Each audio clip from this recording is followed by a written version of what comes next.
budget is really a negotiation between the governor's office and the legislature. You're listening to Beyond the Ballot AZ. I'm Tom Collins, Executive Director of the Arizona Clean Elections Commission. And I'm Gina Roberts, Voter Education Director. The state budget for the upcoming year is passed, but not without some pretty lively debate. This year's budget process really came down to the wire, threatening a government shutdown. Now, the budget tells you a lot about our state's priority. It's how services like public safety, K-12 education, Medicaid, or access, as we call it in Arizona, and more are funded. So up next, we're talking to an expert who has been through several budget cycles and is here to walk us through what it usually takes to pass a budget and what made this year different. We're here with former Secretary of State and former State Senate President, the Honorable Ken Bennett. That's right. Mr. Bennett has quite the experience in Arizona government, including he served on the Prescott City Council and he was president of the State Board of Education. So just very well-rounded. Also, I had the distinct honor of serving in his administration when he was Secretary of State. So for our listeners, you really can't find a better person to talk about our subject today, which is the state budget.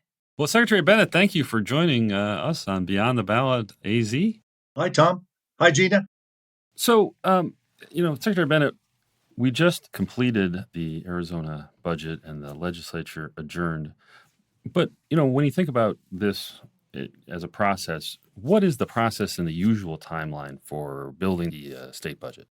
Well, the state budget runs from July 1st, so it just started a couple weeks ago, through June 30th.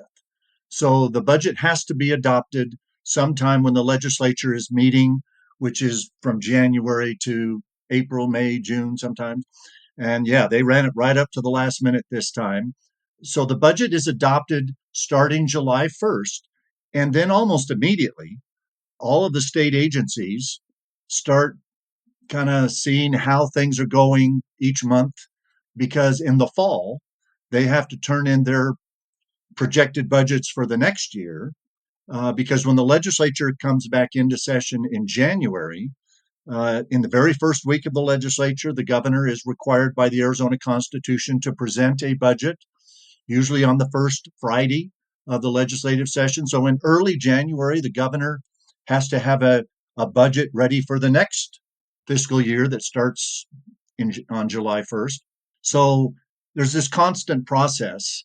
But really, there's a lot of work to get a budget ready for discussion between the two principal parties.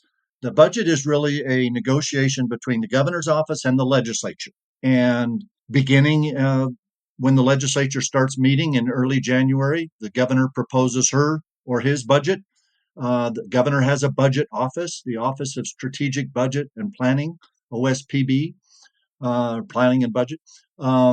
And then the legislature has a budget office called the Joint Legislative Budget Committee. Of course, there's Republicans and Democrats in the legislature, and there's two bodies, the House and the Senate. So if both the House and the Senate are controlled by one party or the other, they kind of take the lead. When the legislature and the governor are of the same party, a lot of times they will, kind of put the budget together almost by themselves at the exclusion of the other party that's not in power.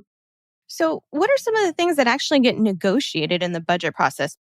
Well, there's negotiations not only on what we are going to spend money on, but a lot of times there's negotiations on how much money we think is going to come in from tax collections, because the governor's budget office might project more money coming in than the legislature's budget office.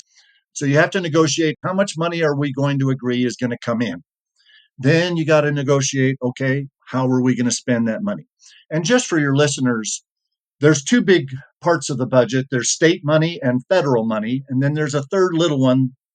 Some local money gets involved in education, property tax monies out in the school districts and things. But the two big ones are state money and federal money.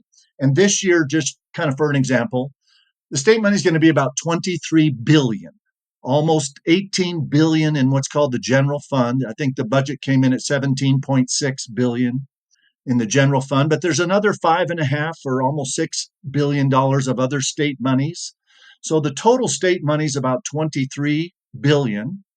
there's 45 billion of federal and other monies that comes in to the budget negotiations. And then there's about $5 or $6 billion of local property tax money that mostly the schools have that gets included in the budget. So you've got about $70 billion that are being negotiated. And by far of the state money, the biggest one is education. Almost half of it goes to K-12 school system. There's a pretty good chunk, couple, $2.5 billion that goes to the universities.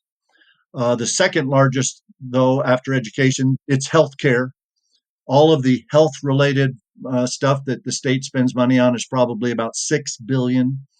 There's $2 or $3 billion to run the state prison and court system and law enforcement stuff. And then all the rest of state government is, $4 or $5 billion total. On the federal side, the biggest chunk of money goes to healthcare. It's Medicaid.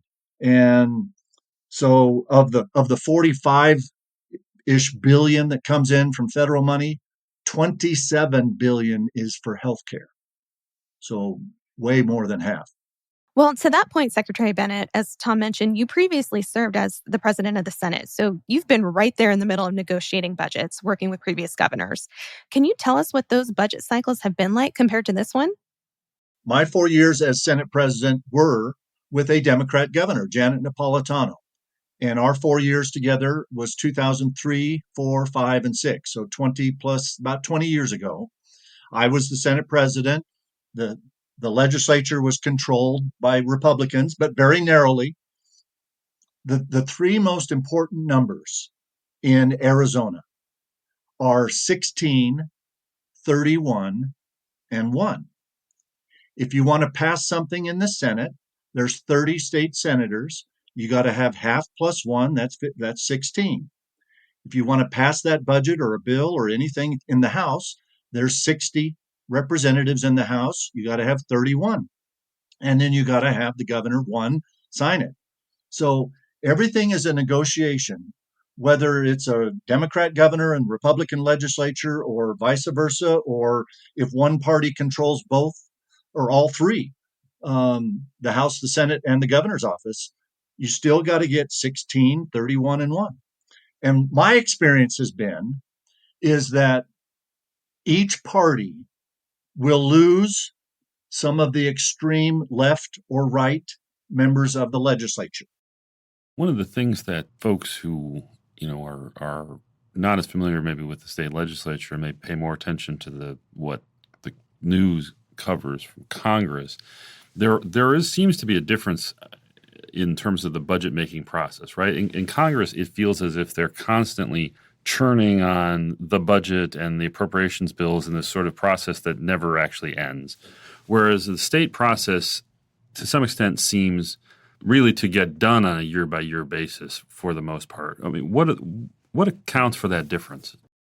Because there's been such division at the federal level between the two different parties, they have gone away from what's called the normal order of business. And you've got these continuing resolutions, they're called, that they kind of adopt for next year the same number that they had this year plus numbers for growth. And so there's lots of formulas. Now, in that respect, the state budget is very similar. The biggest thing that drives the state spending are formulas that are in state law that says, for example, if so many children show up in the K-12 school system, each child is funded so many dollars.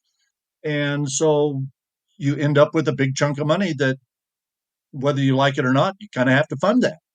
If there's so many prisoners in the state prison system, there's about 45,000 prisoners in the state prison system. If there's 2.2 million Arizonans that qualify for Medicaid, or as we call it in Arizona, access, then you got to pay for it. The biggest parts of Arizona's budget are driven easily by these formulas. And to your question earlier, Gina, what is there to differ or argue about? Sometimes it's not very much. Well, let's just look at this year. When the governor proposed her budget, she came out at about $18 billion for what's called the general fund. The Senate said, no, it should be about $17.6. The House said, no, it should be about $17.3. So between the low and the high, you're talking $700 million. Now, that's a lot of money. But $700 million out of $18 billion is just a couple percent. And when you add in all the federal money and you realize that the state budget is really about $70 billion, 700 million is 1% difference. So they spent 5 months arguing about 1%. Well, Secretary Bennett, thank you for joining us on Beyond the Ballot AZ. And we'll look forward to seeing where this budget year leaves us. Thank you for having me. It was my pleasure.